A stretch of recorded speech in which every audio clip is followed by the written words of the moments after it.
My own model studies coincide with publication of this geological map of the world, and this mapping was not available to my predecessors, and it was primarily mapped, it was undertaken to quantify plate tectonics. But unfortunately, as I'll elaborate, this did not come anywhere near quantifying plate tectonics. In fact, this information is rarely to never used in plate tectonics anymore.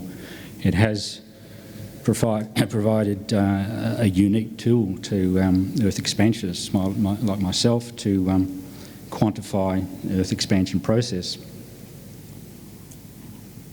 The colours shown in this map represent intervals of geological time, and as should become immediately apparent, the colours in the continents have a different fabric, a different texture to the colours in the oceans. Each of these colours, as I said, represents an interval time, an interval where sediments have been deposited, extruded or extruded in volcanism, for instance, over a set period of time. It doesn't discriminate between, say, granites or volcanic rocks or sedimentary rocks. It's just a package of rocks which were formed in that period of time.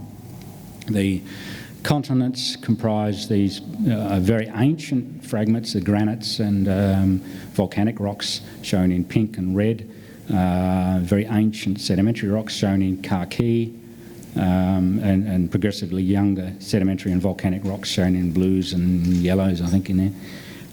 This is as distinct from the oceanic crust, and as I intimated before, continental crust is quite distinct, is quite different to the oceanic crust. Continents are around about, say, 30 to 70, 80 kilometres thick on average, whereas the oceanic crust is only about 7 to 10 kilometres thick, and the oceanic crust is primarily volcanic rocks. What you can also see, and find the cursor again, is that each of the oceans contain, or the colours are symmetrical about this central mid-ocean rift zone. You may or may not have heard this term, mid-ocean rift.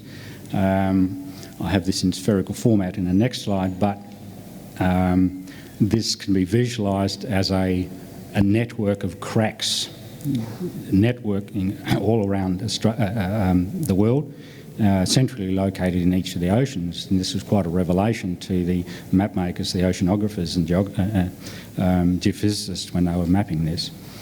So what this, you may or may not have seen footage on television of the deep sea submersibles going very deep in the oceans, and these black smokers coming out, and the super hot steamy water and all the mucky metals and whatnot. That's where these occur along these mid-ocean rift zones. You also see that the colours graduate away from that central mid-ocean rift zone. So the central, we'll focus on this area, this central pink colour is present, occurring right now to about 2 million years ago. As we move away, these volcanic rocks age away from this mid-ocean rift zone to this blue colour, which is the early Jurassic, about 165 million years ago. And these are the oldest oceanic crusts in each of the oceans.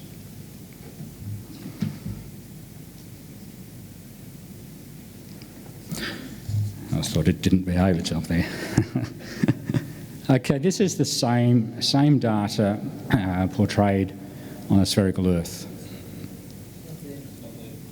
It's here. Damn. Stephen, please. Yeah. That's it? Thank you. Yeah, it should rotate though. Oop, wrong one.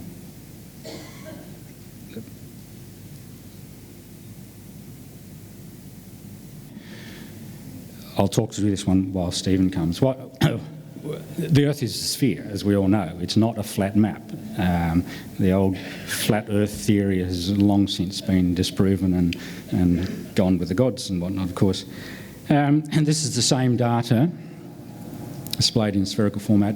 And as I mentioned, these volcanic rocks age away from this mid-ocean rift zone towards the continents. The oldest shown over here is the early Jurassic. So what you can visualise here is that this is a crack. It opens up, new volcanic material is injected along these cracks over a period of time, along with about, say, 15 to 20% by volume, or by weight rather, of water and volatiles. So all volcanic rocks contain around about 15 to 20% of water and volatiles. So here we have a situation where we have new volcanic rocks being injected along these cracks, along the mid-ocean rift zones, along with an outpouring of the water and gases. Once it hits the water, these volcanic rocks are quenched and solidified. As you open it again, it cracks and further volcanic rocks come in. So this is basically what this striping is showing. So over a period of time, the pink to yellow is around about 15 million years. So in that time, that is cracked and opened, new volcanic rocks come through. So you end up with quite a wide stripe. As I mentioned, this is symmetrical in each of the oceans, so symmetrical about the mid-ocean rift zone. But as I think you can probably appreciate that in order to do this, you then must increase the area of the oceans and move each of the continents away from each other. And this is the basis of tectonics. The Atlantic Ocean in particular is the basis of plate tectonics. I'll move on to the next slide to run down on that. But all of this material is in plate tectonic theory. All of this additional material is supposedly being subducted in the Pacific Ocean, and this is what we're led to believe. Yep, this one works. So what I've done is simply take each of those coloured stripes and remove them, and then fit each of the remaining plates back together at a reduced radius. So it'll go back in time and then come forward in time. And this is quite valid because this material was put there, was in place there during this period of time. So this is future. So all I'm saying is, if you move back in time, you have to take that stripe away, each of those coloured stripes away in sequence, and progressively reduce the area of the ocean and move the continents closer together. I'm sure you can appreciate that, and this is common to the plate tectonic theory as well as the Earth expansion theory. The only difference is, as I mentioned before, plate tectonics, what you add to the Atlantic Ocean, for instance, you must dispose of elsewhere. In Earth expansion is, as you expand the radius of the Earth, you open up these cracks, new material is forced into these cracks and solidified, and it's simply cumulative with time. So there's no net removal of any material whatsoever.